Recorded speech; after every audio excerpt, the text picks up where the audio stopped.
The list exists. The list I've exists. seen it. Wow. It Okay. actually exists. You've seen it? I've seen it. Oh my and God. it'll make your blood run cold. No. Oh God. The options on it.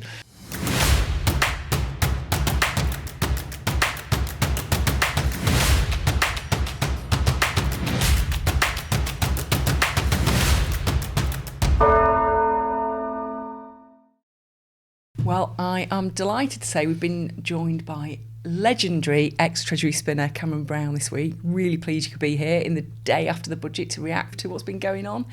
So welcome. And Lizzy Buchan is back after your trip to Samoa with the Prime Minister. How did that go?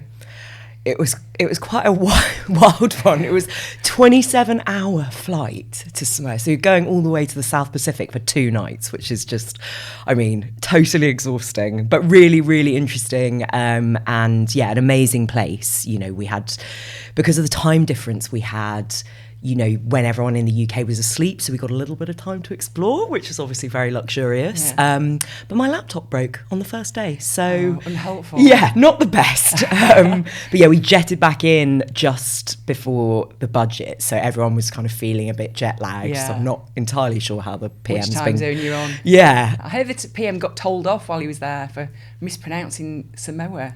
he did. Yeah, it's Samoa is how Samoa. they pronounce it. Yeah, Okay. he told us he'd been ticked off by the Samoan PM for saying it wrong. I think we can forgive him that. We've all been saying Samoa, so Indeed.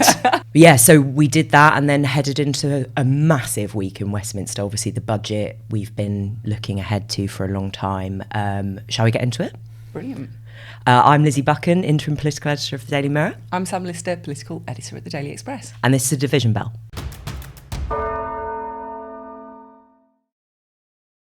Wow, what a budget. What a big day. I mean, this was absolutely huge. I think you can probably work out where you are, how you feel about this budget by looking at who's responded in which way. So we have John McDonnell welcoming this. We have Jeremy Clarkson saying it's a nightmare. So take your pick and choose your side. Clash of the Titans. Absolutely.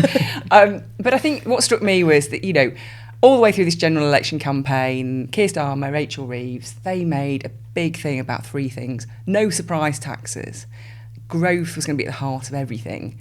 And they wanted to restore trust in politics. And I think they have really failed on all 3 of those. The growth projections in this budget are pretty woeful. They obviously have not just put a few surprise tax hikes in there, it's £40 billion worth of tax rises.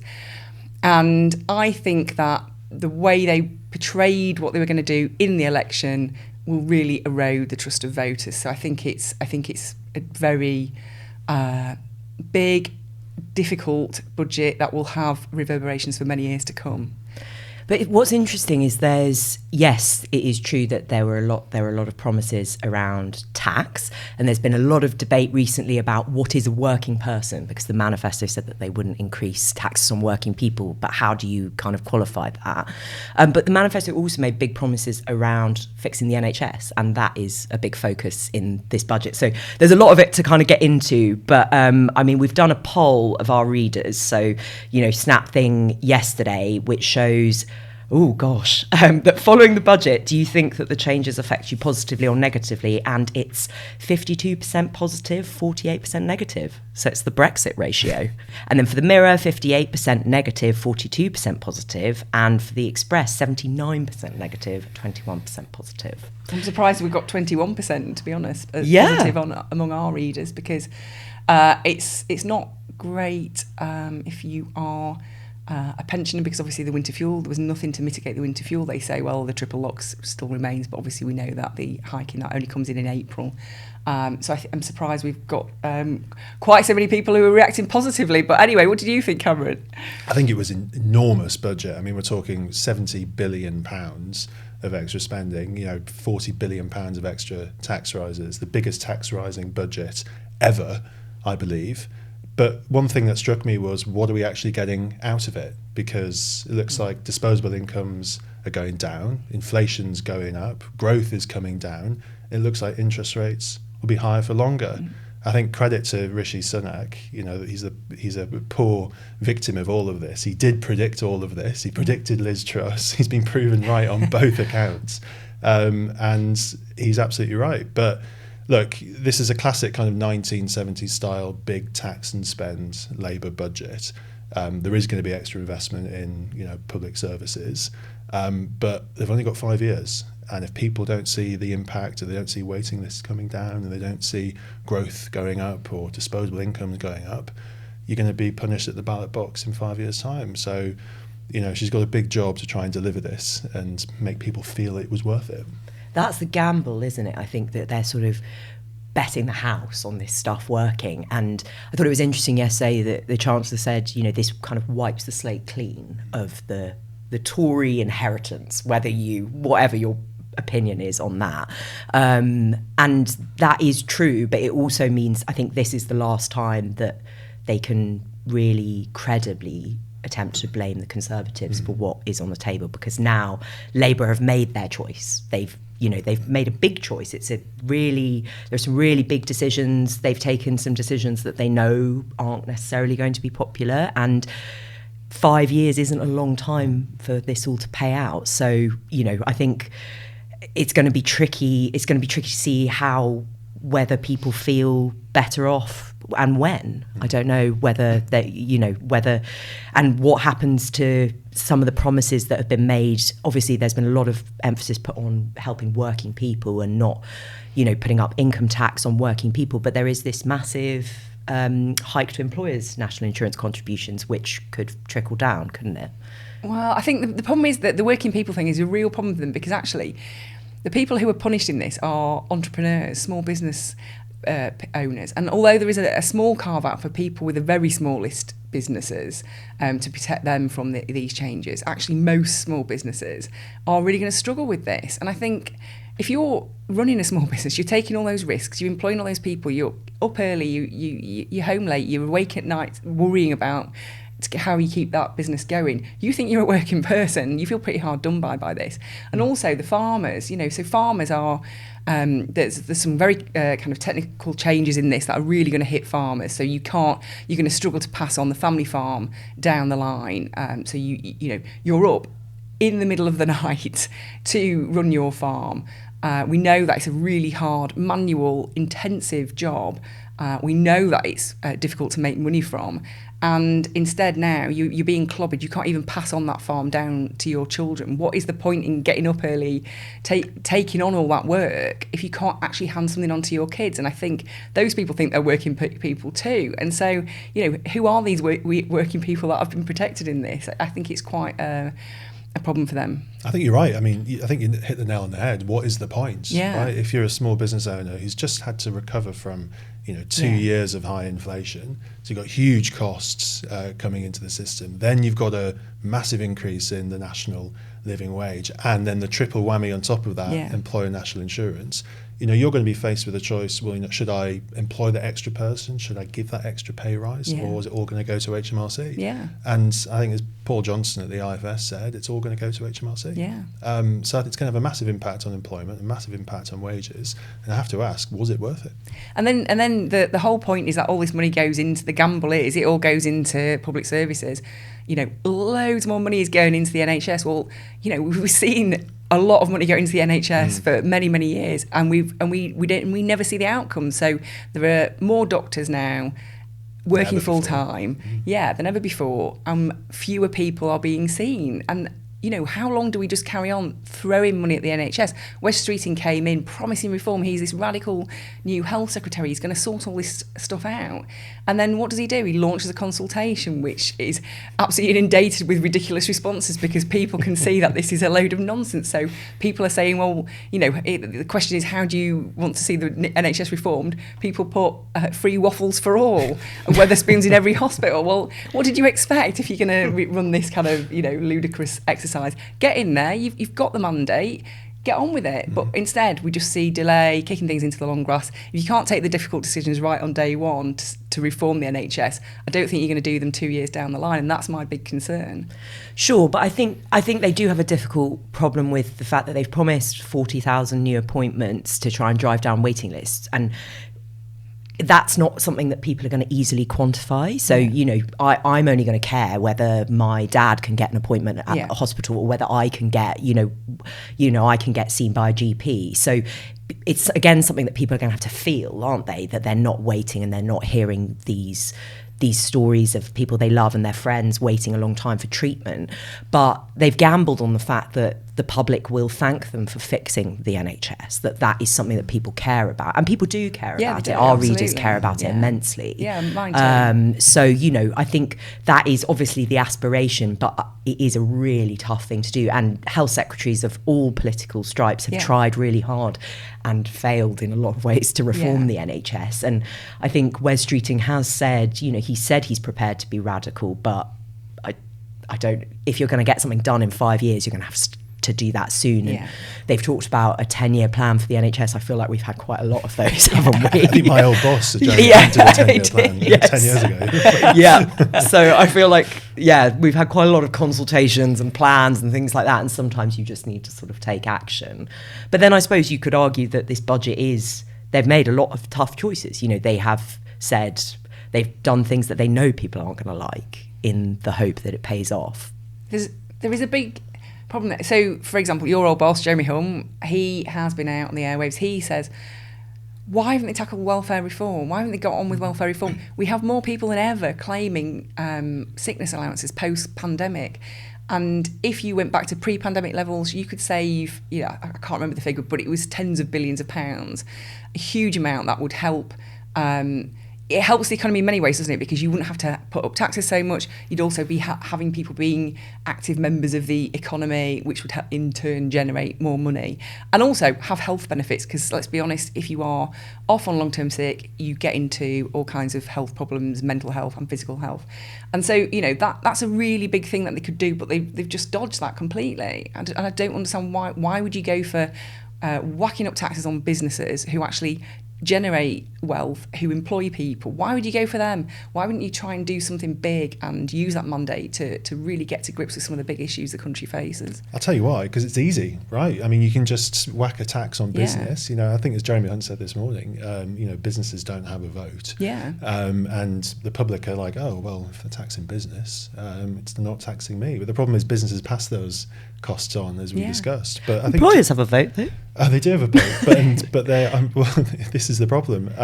They're going to get impacted by this national insurance increase in contributions. But I think Jeremy was right this morning when he said it was the easy decision going after businesses, because the hard choice is going after the welfare bill. I mean, we're going to be spending £100 billion on mental health and health benefits, which is a huge amount of money, and that's a massive area where we can get people back into work. Problem is, that takes time, and it means facing up to the trade unions, it means making massive reforms, it means making unpopular decisions. That's a hard choice.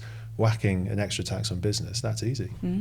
But then also they have gone for things like the winter fuel allowance, which obviously sits within the DWP, and that's been hugely unpopular. So I think they've shown that they're not afraid to do things that are unpopular. I agree with you that I think it's probably easier to go for businesses, but I was talking to someone from the Labour Party last night who sort of said, I think it's interesting that people are surprised that a Labour Chancellor would do Labour things, that they would, obviously during the election campaign, Rachel Reeves did this whole for a long time she's done this whole Iron Chancellor thing. They've tried to take part of the centre ground, but ultimately they are driven by sort of these ideas of asking the wealthiest to pay more. And I do think there is a problem about small businesses and that those people who are sort of in the middle, but ultimately they have done what Labour does. I don't think they made that argument there. That's my problem, is that it feels disingenuous, because I think during the election campaign, if they had made that argument, then people wouldn't have a problem with it, because you would be getting what you voted for. But instead, they kind of it was smoke and mirrors, wasn't it? So, for example, yesterday, one of the explanations for why they could get away with this, why this was justified, because obviously Rachel Reeves kept going out on the TV and saying, we're not putting up national insurance. She didn't caveat it. Now, when I asked the Treasury about this, isn't this breaking the spirit of the campaign, even if you've got this very kind of strangely worded manifesto commitment, which can be read both ways? And they said, well, Laura Trott, a member of the Conservative government at the time, Laura Trott during the election campaigns suggested that this might be what they did.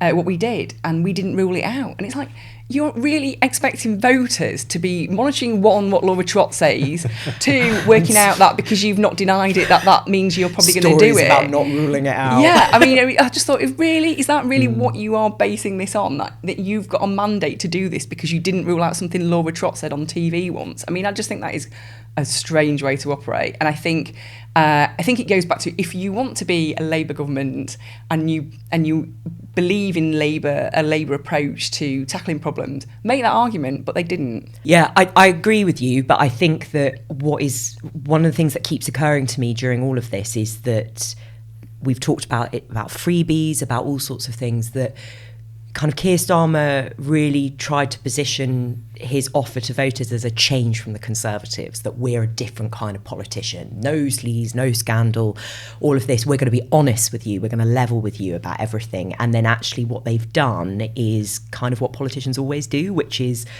some tricky political tricks to try and get something through. And, they're really dancing on the edge of their manifesto commitment. The manifesto does say working people, but they didn't always say that when they were asked about it on television. And that does create a sort of broader issue of trust. But that's something that politicians always do, right? Sadly. It's true.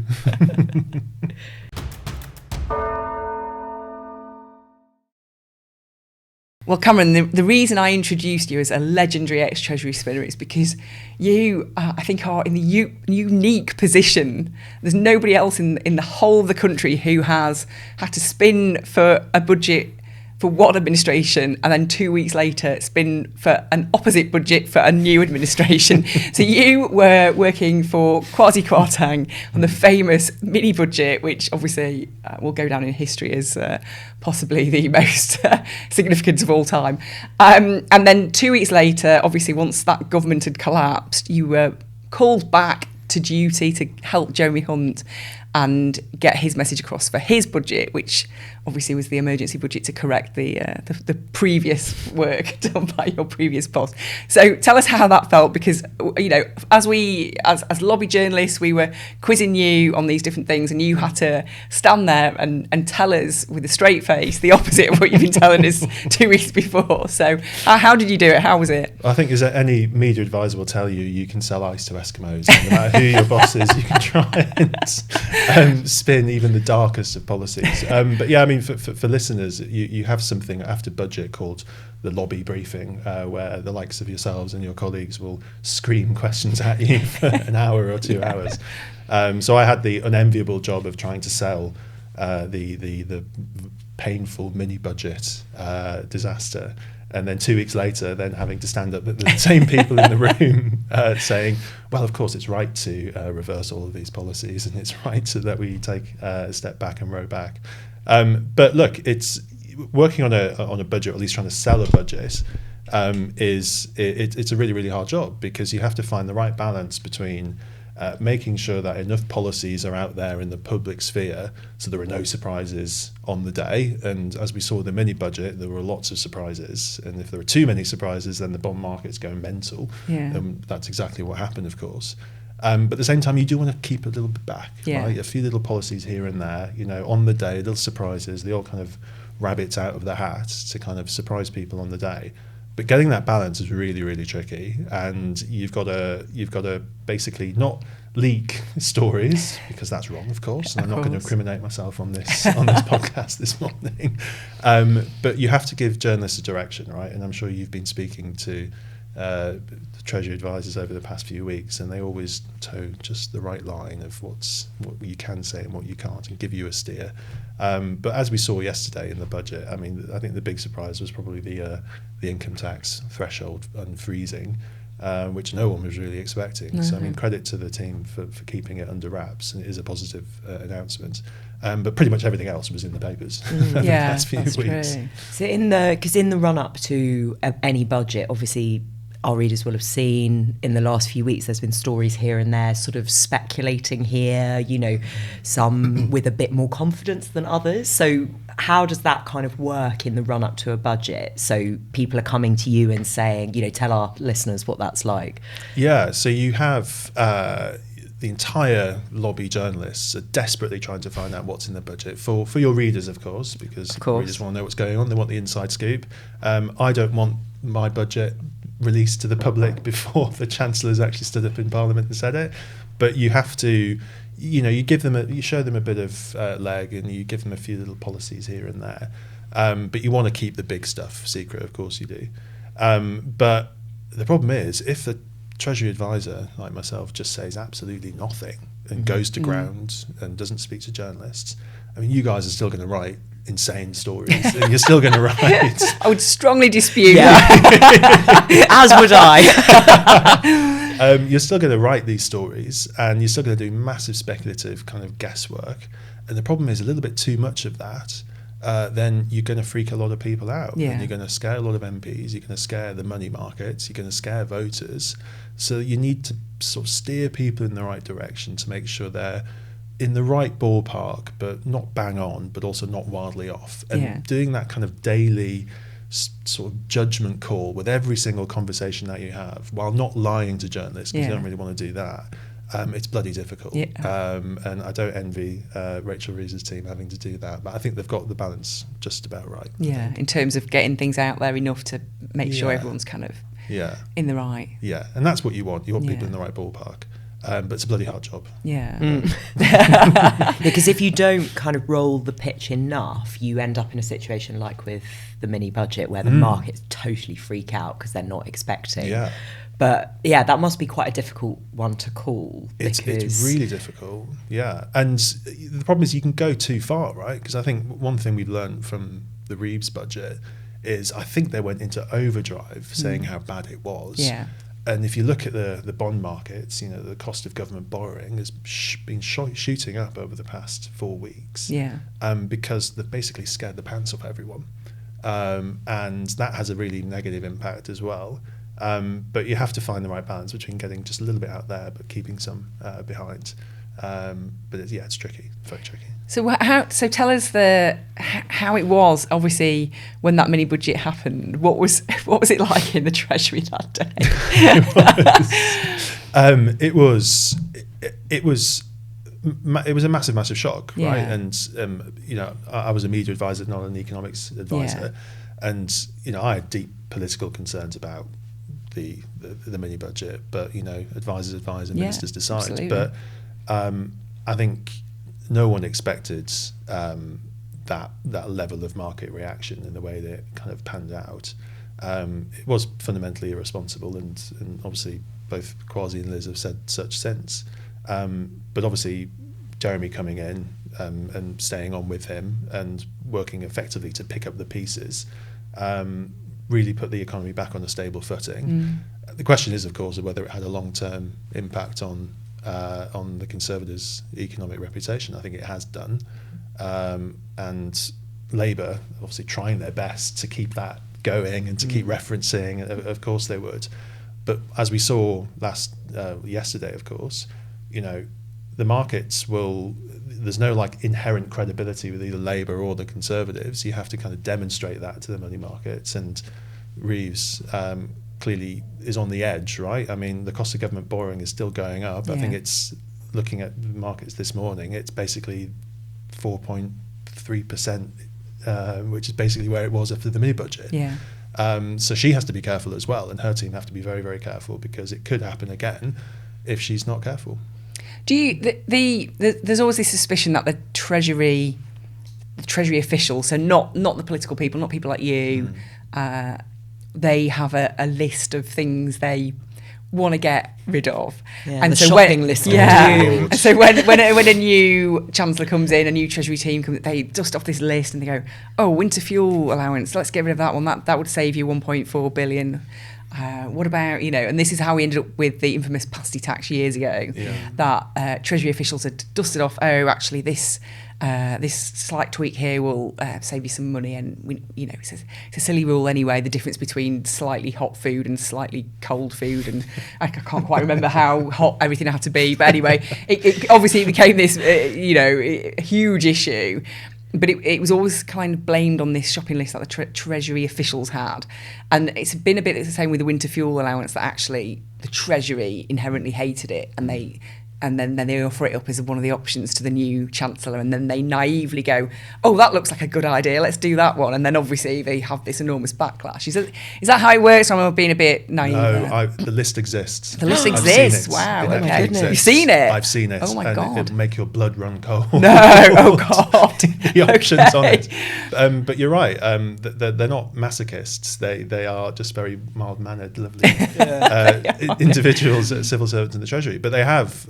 you're right, a list of policies that they instinctively hate. And whenever there's a new Chancellor and the Chancellor says, I want you to produce a list of policies that we can announce in the budget, they always dust off this list of their favoured tax changes or spending changes. And on that list is you're right at the top of them, it's increasing fuel duty, because they hate the freezes. I think we've frozen fuel duty now for 13 years in a row. Which is fantastic for drivers, but for the Treasury, it's like, well, we've just lost billions and billions of pounds, and they want the money. Second, of course, is the winter fuel payments, making that means tested, and that was always put to us as an option to save money. But you always why on earth would we ever do that? Because you have this cliff edge problem that we have now, where a pensioner on £12,000 a year is going to lose £300 over the winter period. And the last amongst them, of course, is just getting rid of the triple lock completely. The Treasury hates that, absolutely hates it. Imagine. I know. Really, I mean, me and you had many conversations about the triple lock, didn't we, Cameron? Too many conversations. I think I firmly know where the Daily Express stands on the policy. Absolutely. But no, I mean, the Treasury officials don't like it because it goes up and up and up constantly, and regardless of the wider economic situation. It's a very, very expensive policy. But you know what? Pensioners can't, change jobs or start work. They have no other option. And for many of whom, this is their only source of income. So I think it's right that we protect it. But the Treasury are not fans.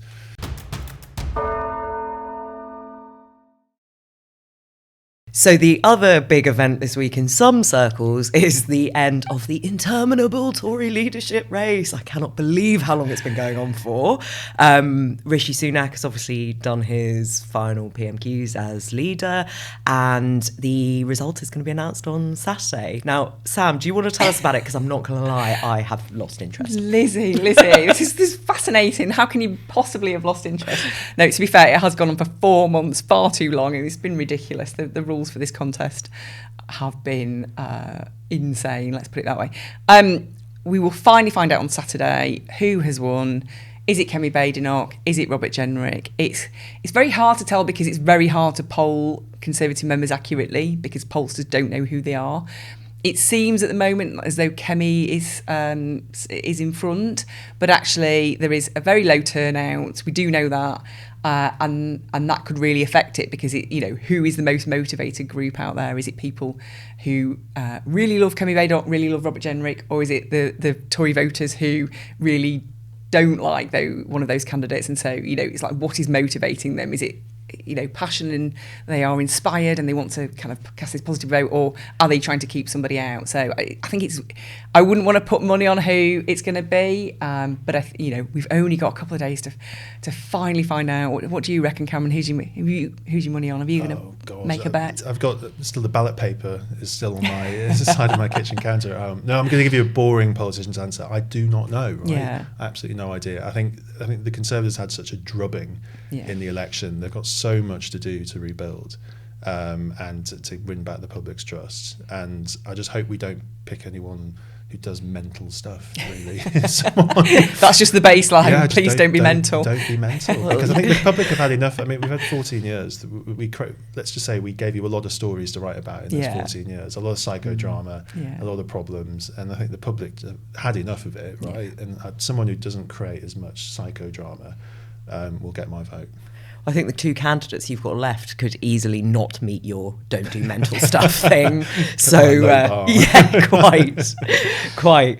Well, that is obviously going to be the massive news on Saturday for about 10 minutes, and then it's the US presidential election. So another winner for the timing of the Tory leadership race. Crazy. But we can talk all about the American election and the Conservative leadership results next week. But what's your moment of the week, Lizzy? Oh, I think I'm going to go for Rachel Reeves being the first woman to deliver a budget. I know that we have rowed off camera about whether the fact that there have been, we've had 3 female prime ministers, but I do think there's something in that moment of just seeing her deliver that budget. I've watched many budgets, and yeah, I felt when I was watching her standing outside number 11 with the red box, I thought, oh yeah, this is a moment, definitely, and it's great to see. Cameron, what about you? I think it was the Treasury in their infinite wisdom appointing a former HS2 board director to lead the government's new waste cutting agency. The irony. The irony. I thought it was a complete joke, and maybe it still is, but that was remarkable. Well, my moment of the week was Rishi Sunak. It was his final Prime Minister's questions. It was, as often is the case, and we've had quite a few final Prime Minister's questions of late with the Conservative Party and their many changes of leader. But as often is the way, it is a very kind of civilised affair, and everyone is nice to each other. Last day of school and all that. He was quite funny, I thought. He was funny. He was funny, and Keir Starmer actually was very classy in his response back, and I just thought it was a nice moment. Normally in the Commons chamber, everyone's booing each other and jeering, and it can get quite feisty, and I love that too. But it was just, I thought it was a good exit by him, and I think he will stay around. I've been told he's going to stay around. The cynics out there obviously feel he's going to fly off to California, but I think we'll see him around for quite some time to come. Yeah, I think history will be very kind to him on reflection. Absolutely. Yeah. Well, it's been lovely having you here, Cameron. Thank you so much. And that's it for now, and we'll catch up with you next week. Bye for now.